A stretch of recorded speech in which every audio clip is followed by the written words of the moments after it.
Do you have patients with fatty liver disease? It's been estimated that 30% of Americans have it, but most don't know it.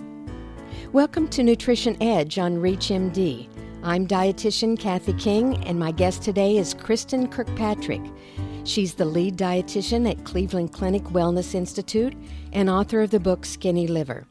We are going to discuss fatty liver disease and patient nutrition and lifestyle therapies. Kristin, welcome to our program. Thank you, Kathy. It's an honor and a pleasure to be here with you today. We're hearing about fatty liver disease now. Is this something new? Could you explain that to us, and how does it develop? Yeah, so, I don't think it's new. If you look really at the historical perspective of patients that would come into a physician's office and ultimately be diagnosed with liver cirrhosis, I think many years ago, many of these diagnoses were cryptogenic.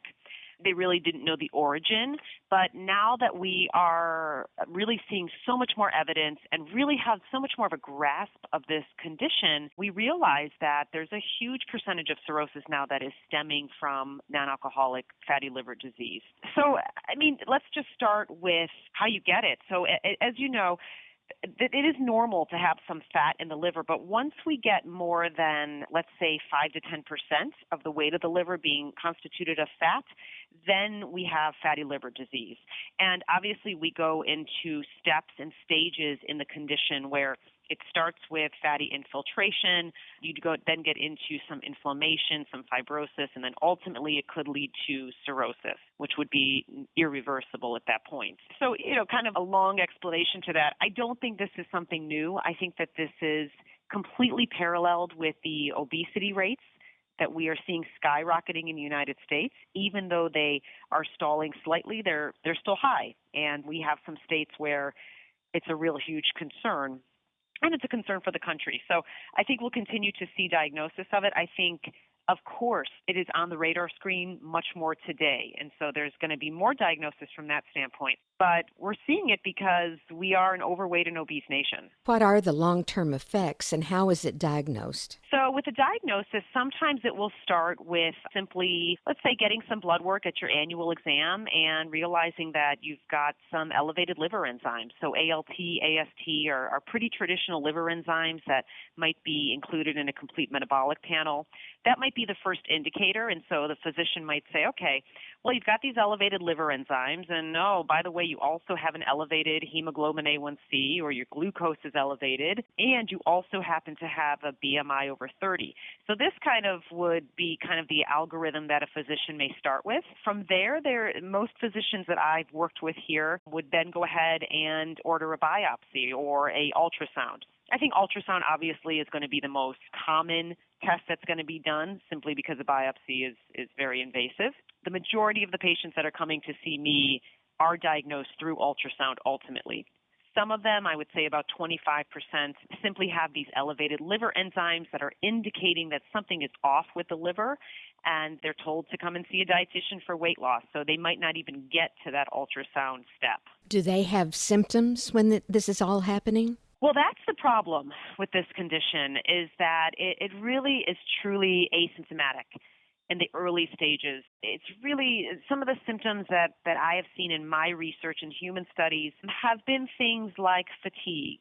Sometimes we would see like a little bit of pain, like in the abdomen area where the liver is located. Not as common, though. It's typically fatigue, and what I always say to my patients is who is not fatigued most of these days, and fatigue can be attributed to so many different factors.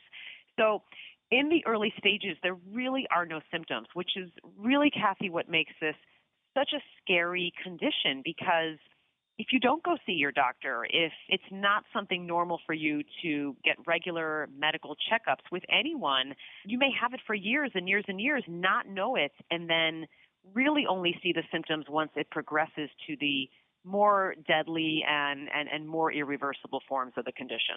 What are some of the risk factors and red flags when a person has non-alcoholic fatty liver disease, and can they be reversed? At what stage are they not reversible? Risk factors are, if we break it down, I would say the most common risk factors are going to be obesity and then elevated insulin levels. So looking at individuals that might have type 2 diabetes, obesity and obviously elevated insulin levels are very much hand in hand. Of course, I have patients that don't manifest with elevated insulin levels, and there's clearly something very genetic going on there. For the majority of my overweight or obese, or definitely morbidly obese patients, it is paralleled with elevated insulin levels. And so that is a big red flag, simply because when you have that, those elevated insulin levels, they inhibit the breakdown of fat in the cells throughout the body. And that then really prompts the liver to take up new fatty acids from the excess blood sugar, right? So the liver now has this abundance of fatty acids. It doesn't know what to do with it. There's no job for it. And so that's a big red flag that obviously our physicians here would look for. There are a few genetic factors, of course. So there's certain ethnic populations that seem more prone to the condition. We don't see those as much. Typically, it's going to be overweight and obesity. What is not really a red flag is looking at, do you have a few drinks every once in a while? And obviously, as physicians, that's obvious. But many of my patients come in and say, I don't drink anything. Why is this happening to me? So really this education for the patient on these red flags and risk factors, that this is non-alcoholic fatty liver disease, not alcoholic fatty liver disease. So I would think those are the big ones. If you're overweight, obese, and have elevated blood sugar levels, there's a very large percentage of those patients also are going to present with fatty liver. You're listening to Nutrition Edge on ReachMD. I'm Kathy King, and I'm speaking with nutritionist and lead dietitian at the Cleveland Clinic Wellness Institute, Kristin Kirkpatrick, and we're exploring the epidemic of fatty liver disease. Kristin, are there human studies that show the prevalence of fatty liver in different age groups or demographics? Yeah, absolutely. And that's really, Kathy, where, oh my gosh, I think it's just really scary. So right now the estimates, if you look at some of the data that's out there, is about 30% of the U.S. population currently has fatty liver disease, and that includes more than 6 million children. So that's really, really scary when you look at that and you look at the rise of obesity in kids and fatty liver disease. Of the 30% of the U.S. population, we have data that approximates about 6 million of those individuals have the latter parts of the diseases that are not reversible. Non-alcoholic steatohepatitis is what we call that. And then about 10% of them are also presenting with cirrhosis.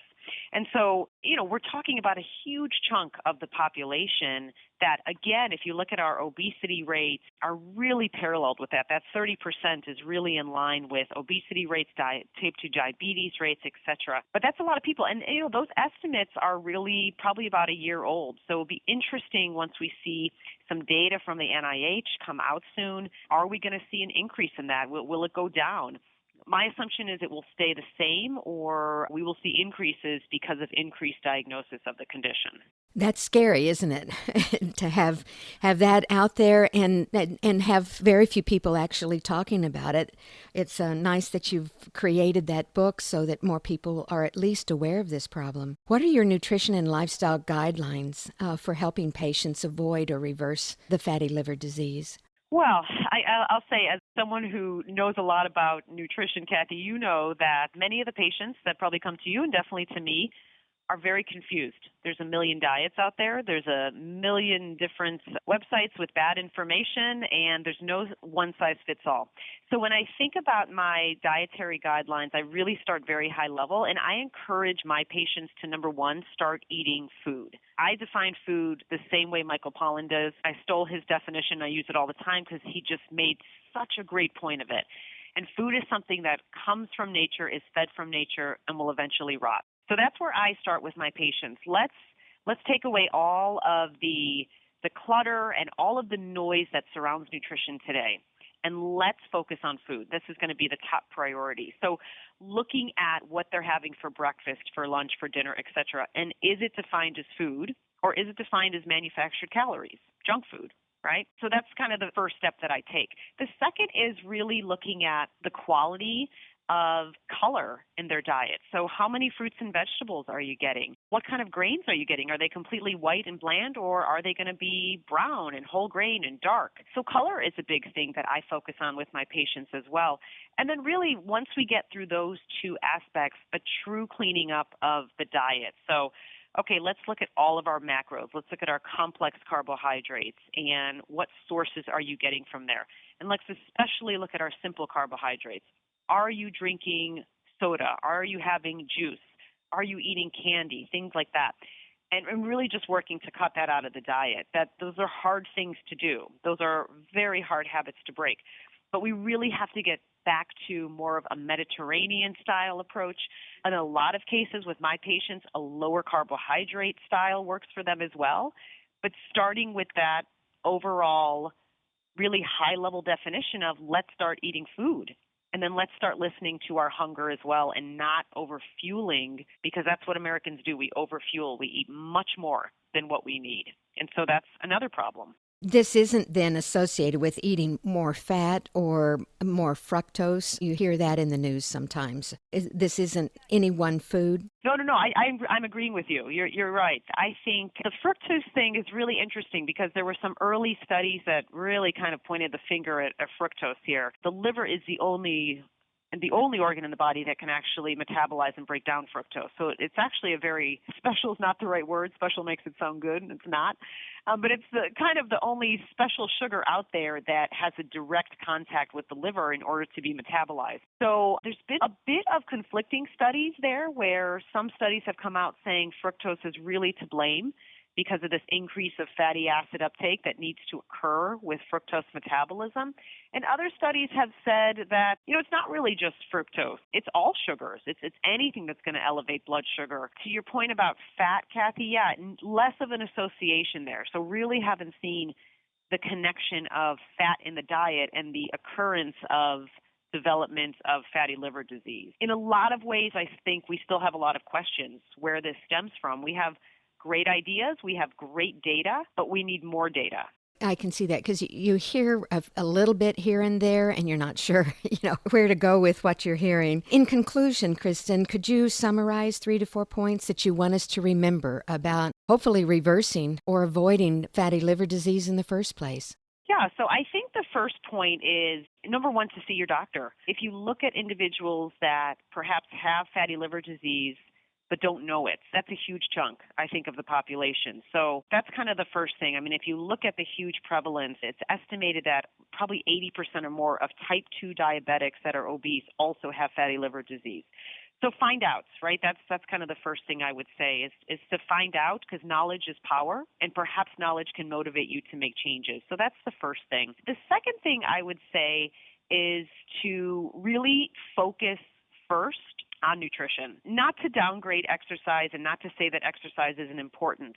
Nutrition, exercise, and stress management, as we know, are keys to weight loss and epigenetic changes. But nutrition from the research is very strong in being one of the biggest predictors in helping with weight loss and helping with really reversing this condition. It is reversible for a very long time. It does develop in a certain percentage of the population to an irreversible form, but you got some time to take care of that before that occurs. So my third point, Kathy, would be, in addition to going to see your doctor, to see your dietitian. So the reason I wrote Skinny Liver was mainly because I had so many patients coming to me and saying, I just don't know what to do with this because there's no guide. I can't find a guide out there. And I wanted to provide the guide that was evidence-based and that provided steps and goals that were easy to attain and also sustainable. So again, as you know, changing habits is really difficult, but really working with a team of professionals to do that and getting support from your friends and family is really going to be key in making some of these changes and keeping those changes long term. Those are good points to remember for fatty liver disease as well as many others. Kristin, thank you for bringing us your nutrition insight. Thank you. Our guest has been dietitian and author Kristin Kirkpatrick. We've been discussing fatty liver disease. I'm Kathy King, registered dietitian, and you've been listening to Nutrition Edge on ReachMD. Be sure to visit our website at reachmd.com, featuring podcasts of this and other series. Thank you for listening.